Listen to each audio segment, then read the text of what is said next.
Hello dear students, NIC study channel पर एक बार फिर से आपका स्वागत है।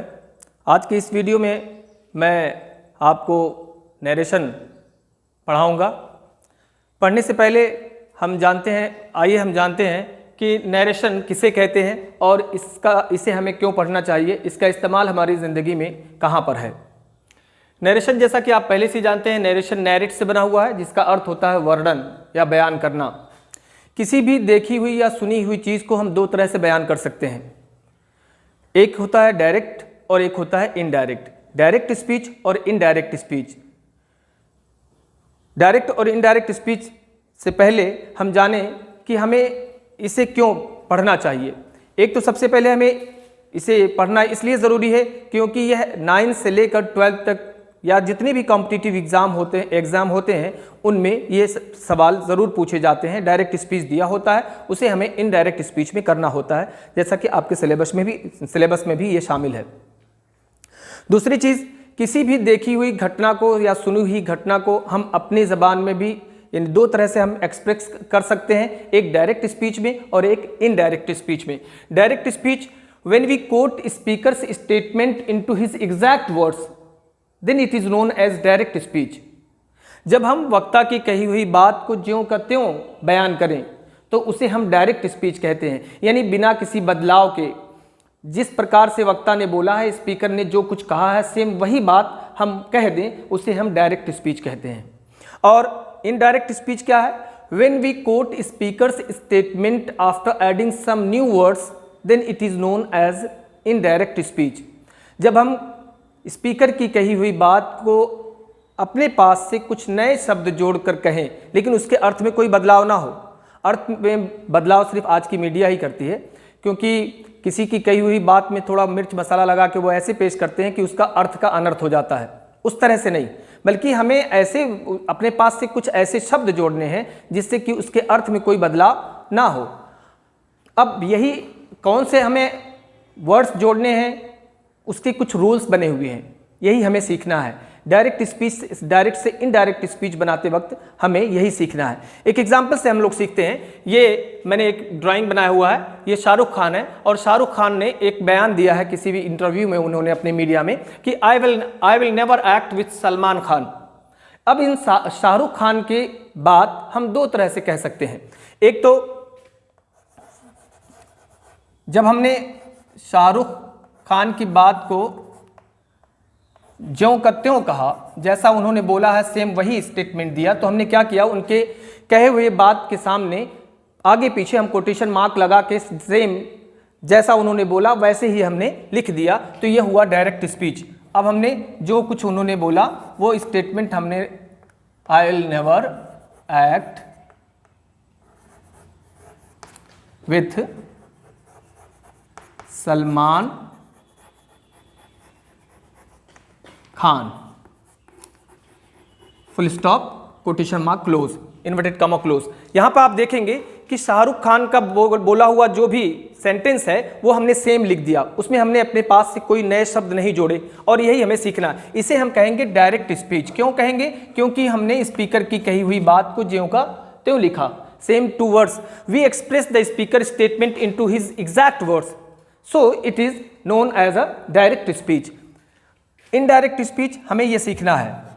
इसके इनडायरेक्ट स्पीच में चेंज करने के बहुत सारे कुछ रूल्स हैं, उस रूल्स को हम आगे जानेंगे। जब हम शाहरुख खान की कही हुई बात में अपने पास से कुछ नए शब्द जोड़कर हमने अपने पास से that he would never act with Salman Khan. यहां पर हम देखेंगे इस सेंटेंस में हमने अपने पास से कुछ नए शब्द जोड़े हैं। नए शब्द, सॉरी, यहां पे सलमान खान सेड है, Salman Khan said, comma inverted comma है, और यहां पर सलमान खान, सॉरी, शाहरुख खान सेड और शाहरुख खान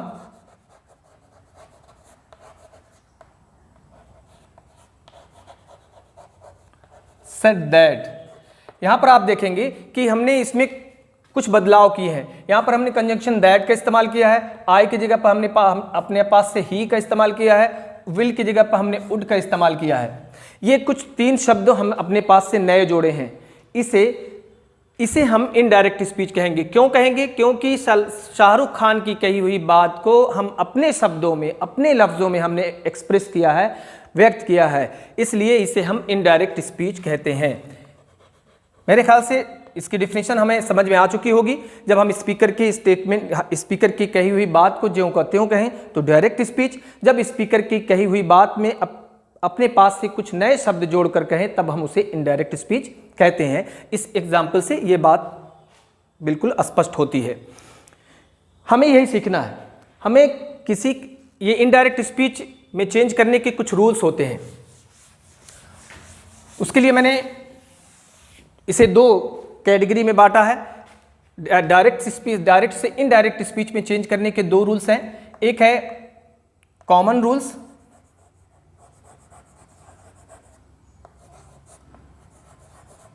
और एक है स्पेशल रूल्स। हम लोग इसके पहले जो चैप्टर पढ़ रहे थे वो था सेंटेंस इसीलिए पढ़ रहे थे ताकि हम डायरेक्ट से इनडायरेक्ट स्पीच में डायरेक्ट से इनडायरेक्ट स्पीच को अच्छी तरह से समझ सकें। कॉमन रूल्स, डायरेक्ट से इनडायरेक्ट में जब हम बदलाव करने जाते हैं तो 3 चीज़ों में कॉमन बदलाव होता है, चाहे जो सेंटेंस हो। नंबर 1 होता है कि प्रोनाउन, चेंजिंग ऑफ प्रोनाउन, यानी किसी भी सेंटेंस को जब हम चेंज करने जाते हैं डायरेक्ट से इनडायरेक्ट स्पीच में तो चेंजिंग ऑफ प्रोनाउन में बदलाव होता है, चाहे जो सेंटेंस हो, इसलिए इसे हम कॉमन रूल्स कहते हैं। Changing of tense, verb tense, changing of verb tense और चेंजिंग ऑफ एडवर्ब, ये कॉमन रूल्स हैं। चाहे जो सेंटेंस कोटेशन मार्क के अंदर होगा उसमें जब भी हम बदलाव करने जाएंगे तो ये कॉमन रूल्स हैं, ये हमें फॉलो करना होगा। इसके बाद स्पेशल रूल्स को मैंने कैटेगराइज किया है कि स्पेशल रूल्स में हमारा कोटेशन मार्क के अंदर कुछ सेंटेंस आते हैं, उस सेंटेंस को चेंज करने के, अलग अलग सेंटेंस को चेंज करने के अलग अलग रूल्स हैं, इसीलिए मैं इसे स्पेशल रूल्स कह रहा हूँ। इसमें कौन कौन से सेंटेंसेज हो सकते हैं जिसके लिए हमें स्पेशल रूल्स अपनाना पड़ेगा, और कौन कौन से जो कॉमन रूल्स है चाहे जो सेंटेंस हो, उन सेंटेंसेज में बदलाव करने के लिए ये 3 रूल्स जो हैं ये हमेशा हमें फॉलो करना पड़ेगा। तो जो सेंटेंसेज हमें मिल सकते हैं कोटेशन मार्क के अंदर वो है पहला असर्टिव सेंटेंस। असर्टिव सेंटेंस को इनडायरेक्ट स्पीच में चेंज करने के अलग रूल्स हैं, एक स्पेशल रूल्स है। इसके बाद हमें मिलेगा इंट्रोगेटिव सेंटेंस कोटेशन मार्क के अंदर, जिसे हमें चेंज करने के लिए अलग रूल्स मिलेगा, यानी स्पेशल रूल्स हैं इसके। फिर हमें इम्पेरेटिव सेंटेंस मिलेगा, इसको भी चेंज करने के स्पेशल रूल्स हैं। फिर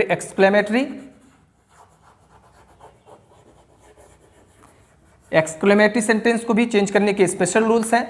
और फिर ऑप्टेटिव। इस तरह से हम देख सकते हैं कि स्क्रीन पर हमारे डायरेक्ट से इनडायरेक्ट स्पीच में चेंज करने के 2 रूल्स हैं, एक है कॉमन रूल्स और एक है स्पेशल रूल्स। स्पेशल रूल्स क्या है? कोटेशन मार्क में आए हुए डिफरेंट काइंड्स ऑफ जो सेंटेंसेज हैं उनको चेंज करने के डिफरेंट रूल्स हैं, that is called special rules. अलग अलग नियम हैं उनको, इसलिए हम स्पेशल रूल्स में हमने उसे रखा। और इन सारे सेंटेंसेज को चेंज करने के लिए जो हमें बार बार जो नियम अपनाना पड़ेगा वो है ये कॉमन रूल्स। चाहे जो सेंटेंस होगा उस सेंटेंस में आए हुए प्रोनाउन को हमें चेंज करना होगा, उस सेंटेंस के आए हुए वर्ब के टेंस में हमें बदलाव करना होगा, और उस सेंटेंस में आए हुए एडवर्ब में हमें बदलाव करना होगा। तो सबसे पहले हम असर्टिव सेंटेंस को इनडायरेक्ट स्पीच में चेंज करना सीखेंगे। असर्टिव सेंटेंस कोटेशन मार्क के अंदर आता है, एक होता है रिपोर्टिंग वर्ब और एक होता है रिपोर्टेड स्पीच। रिपोर्टिंग वर्ब और रिपोर्टेड स्पीच किसे कहते हैं? रिपोर्टिंग वर्ब, स्पीकर को हम रिपोर्टिंग वर्ब कहते हैं, यानी स्पीकर की कही हुई बात जो कोटेशन मार्क के अंदर बंद है, जो स्पीकर बोल रहा है, कोटेशन मार्क के आउटसाइड ऑफ कोटेशन मार्क जो होता है वो स्पीकर होता है और उसी को बोलते हैं हम रिपोर्टिंग वर्ब, यानी रिपोर्टर आप कह लें। और रिपोर्टिंग वर्ब यानी रिपोर्टर के द्वारा बोली हुई जो बात होती है, जो कोटेशन मार्क के अंदर जो स्टेटमेंट होते हैं, वो चाहे स्टेटमेंट हो, चाहे क्वेश्चन हो, चाहे कमांड हो, चाहे वो फीलिंग ऑफ हार्ट्स हो, चाहे वो डिज़ायर या विश हो, वो सारी चीज़ें कोटेशन मार्क के अंदर है, तो उसे हम बोलते हैं रिपोर्टेड स्पीच, यानी बोलने वाले को रिपोर्टिंग वर्ब और वो स्पीकर की कही हुई बात को रिपोर्टेड स्पीच हम कहते हैं। सबसे पहले हम असर्टिव सेंटेंस को इनडायरेक्ट स्पीच में चेंज करना सीखते हैं। आप इसको जो है स्क्रीनशॉट कर सकते हैं, स्क्रीनशॉट कर लें, उसके बाद मैं इसे एरेज करूं। मेरे ख्याल से स्क्रीनशॉट आप कर चुके होंगे। फिर असर्टिव सेंटेंस को इनडायरेक्ट स्पीच में चेंज करना हम लोग सीखते हैं। असर्टिव सेंटेंस क्या है, किसे कहते हैं, ये हम पहचानते हैं। असर्टिव सेंटेंस, इसके पहले हमने पढ़ा है कि असर्टिव सेंटेंस में स्टेटमेंट होते हैं, या इसे हम डिक्लेरेटिव सेंटेंस भी कहते हैं। डिक्लेरेटिव सेंटेंस उसे कहते हैं जो जिसमें किसी के बारे में कुछ बयान दिया जाए और ये सब्जेक्ट से स्टार्ट होते हैं। I, we, you, he, she, it, इन सब से स्टार्ट होते हैं और लास्ट में इसके फुल स्टॉप होता है। तो हम इसे आसानी से पहचान सकते हैं कि ये हमारा असर्टिव सेंटेंस है। इसको चेंज करने के क्या क्या रूल्स हैं। डायरेक्ट बनावट इसकी डायरेक्ट स्पीच की इस तरह से होगी कि यहाँ पर सब्जेक्ट होगा, रिपोर्टिंग वर्ब में सब्जेक्ट होगा, और यहाँ पर आपके से टू या सेज टू या आपका सेट टू, इस तरह से बनावट अगर हमें मिलती है। और कोटेशन मार्क के अंदर स्टेटमेंट हो, कोटेशन मार्क के अंदर हमारे स्टेटमेंट हो, स्टेटमेंट यानी असर्टिव सेंटेंस हो, तो उसको इनडायरेक्ट स्पीच में चेंज करने का जो सिंटैक्स होगा, जो रूल्स होगा, वो क्या है, इसको हम पहले लिख लें, थोड़ा हमें इसको आसानी होगी इनडायरेक्ट स्पीच में चेंज करने के लिए। जब भी रिपोर्टिंग वर्ब से टू या सेज टू या सेट टू हो, तो इन्हें इनडायरेक्ट में स्पीच में चेंज करते वक्त आप टोल्ड कर लें, इसे बदल लें। अगर से टू है तो इसको टेल में बदल दें, सेज टू है तो टेल्स में बदल दें, सेट टू है तो टोल्ड में बदल दें। यानी आप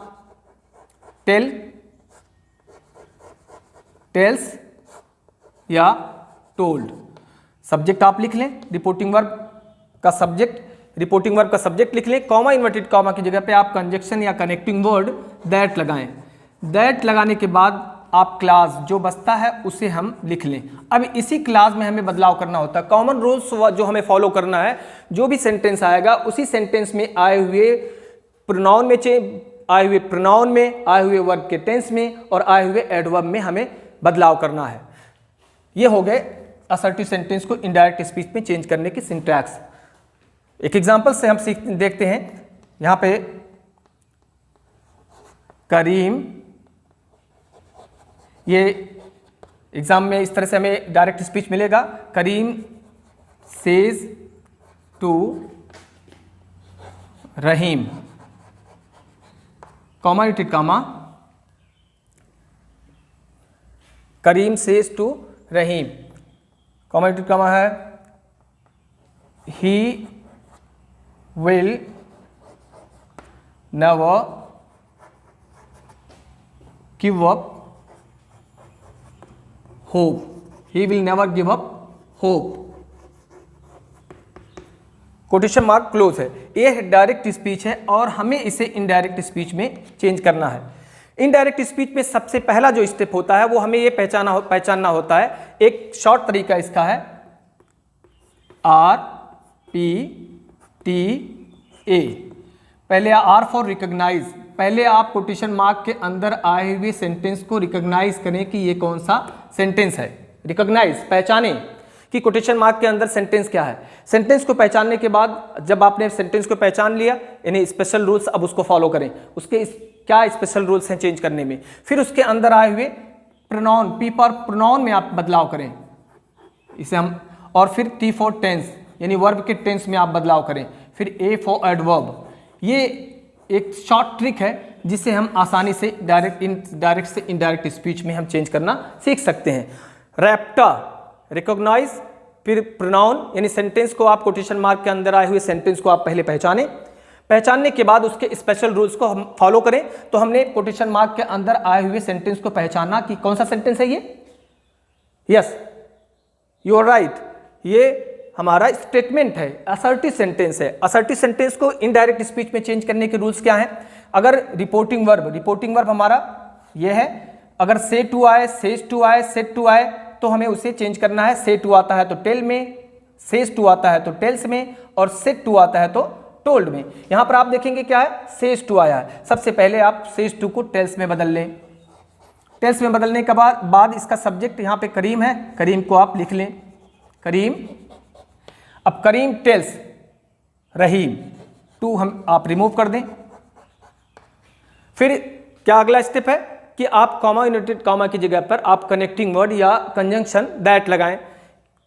ये आपका कॉमन रूल, ये आपका स्पेशल रूल्स आपने फॉलो कर लिया। स्पेशल रूल्स हमारा हो गया। अब इसके अंदर जैसे ही एंट्री करेंगे, अब हमें इसके अंदर आए हुए वर्ड्स को देखना है कि क्या प्रोनाउन में चेंज करने की जरूरत है, क्या वर्ब के टेंस में चेंज करने की जरूरत है, क्या एडवर्ब में चेंज करने की जरूरत है। हमें इसे अनलॉक करने का तरीका सीखना होगा, या आप कह सकते हैं कि यह एक लॉक है, इस लॉक से बाहर आने के लिए हमारे पास 3 पासवर्ड हैं और उन तीनों पासवर्ड पर कमांड होना हमारा बेहद ज़रूरी है। अगर वो तीनों पासवर्ड में हम कहीं भी भटके तो हम बाहर नहीं निकल पाएंगे। अनलॉक कैसे करने के लिए? अनलॉक करने के लिए हमारे पास 3 चाबियां, प्रोनाउन, टेंस और एडवर्ब। अभी हमने क्या किया कि ये कैपिटल लेटर है एच, ही थर्ड पर्सन प्रोनाउन है, इसमें कोई चेंज करने की जरूरत हमें नहीं है, तो हमने इसको स्मॉल लेटर में लिख लिया। ही विल वर्ब है, इसमें भी हमें कोई चेंज करने की अभी ज़रूरत नहीं है, हमने इसको भी लिख लिया। और उसके बाद नेवर गिव अप होप, ये इनडायरेक्ट स्पीच। अब यह आपका इनडायरेक्ट स्पीच हो गया है, यानी असर्टिव सेंटेंस आया हुआ है तो असर्टिव सेंटेंस को चेंज करने का जो रूल्स है। एक एग्जांपल्स और देखते हैं। The teacher said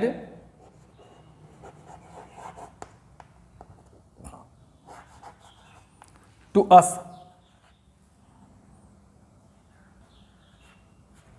comma inverted comma,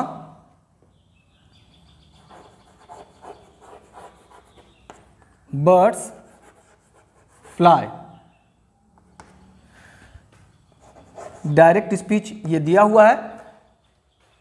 फिर वही स्टेप पहला, एक सेंटेंस हमारा एक डायरेक्ट स्पीच क्या दिया हुआ है, the teacher said to us, teacher ने हमसे कहा, क्या कहा, बर्ड्स फ्लाई, चिड़ियां उड़ती हैं।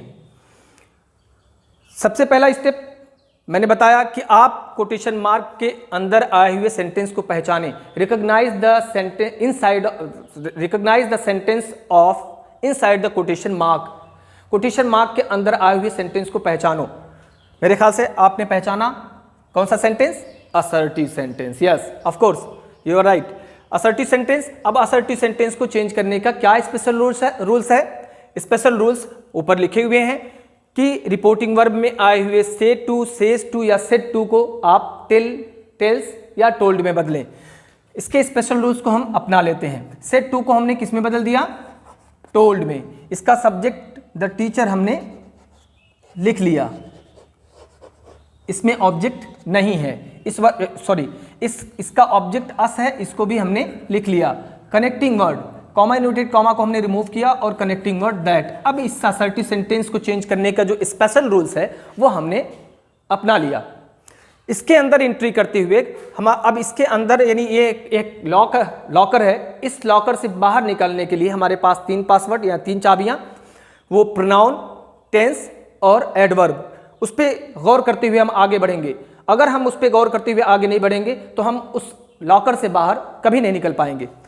तो यहां पर आप देखिए बर्ड्स नाउन है, इसमें अभी कोई चेंज करने की जरूरत नहीं है। बर्ड्स फ्लाई, फ्लाई में वर्ब है, इसमें भी चेंज करने की कोई जरूरत नहीं क्योंकि सच बात है और सच्चाई वाले सेंटेंस में हम कोई बदलाव, वर्ब के टेंस में कोई बदलाव नहीं करते हैं। तो यह भी एक इनडायरेक्ट स्पीच हो चुका। ने the teacher told us that birds fly. इस तरह से आपने सीखा कि नरेशन का इस्तेमाल किसी भी घटना का वर्णन करने के लिए होता है। किसी भी घटना का या देखी हुई चीज़ों का हम दो तरह से वर्णन कर सकते हैं, वो है डायरेक्ट और इनडायरेक्ट। डायरेक्ट स्पीच में हमने जाना कि जब स्पीकर की कही हुई बात को सेम उसके ही लफ्ज़ों में कह दिया जाए तो वो डायरेक्ट स्पीच है, और जब स्पीकर की कही हुई बात में कुछ नए शब्द जोड़ के कहे जाएं तो वो इनडायरेक्ट स्पीच है। डायरेक्ट से इनडायरेक्ट स्पीच में चेंज करने के लिए दो रूल्स होते हैं, एक कॉमन रूल्स होता है और एक स्पेशल रूल्स होता है। कॉमन रूल्स क्या है? कॉमन रूल्स ये है कि चाहे जो सेंटेंस हो उस सेंटेंस में आए हुए वर्ड्स में तीन वर्ड्स में बदलाव होते हैं। एक प्रोनाउन है, एक वर्ब है और एक एडवर्ब है। और स्पेशल रूल्स क्या है? कोटेशन मार्क के अंदर हमें 5 सेंटेंसेस मिलेंगे। इन्हीं 5 सेंटेंस को चेंज करने के अलग अलग नियम हैं जिन्हें मैं स्पेशल रूल्स कहता हूं। और असर्टिव सेंटेंस को इनडायरेक्ट में असर्टिव सेंटेंस को इनडायरेक्ट स्पीच में चेंज करने के अलग नियम है। इसी तरह से इंट्रोगेटिव के अलग रूल्स हैं, इंपेरेटिव के अलग हैं, एक्सक्लेमेटरी के अलग हैं और ऑप्टेटिव के अलग हैं। अभी हम असर्टिव सेंटेंस सीख रहे हैं। असर्टिव सेंटेंस में अभी और एक टॉपिक बाकी है, इसके बाद हम चेंजिंग ऑफ प्रोनाउन सीखेंगे। फिर अगली वीडियो में आपको मैं इंट्रोगेटिव सेंटेंस अगली वीडियो में हम लोग प्रोनाउन में चेंजिंग करना सीखेंगे। तब तक के लिए अलविदा।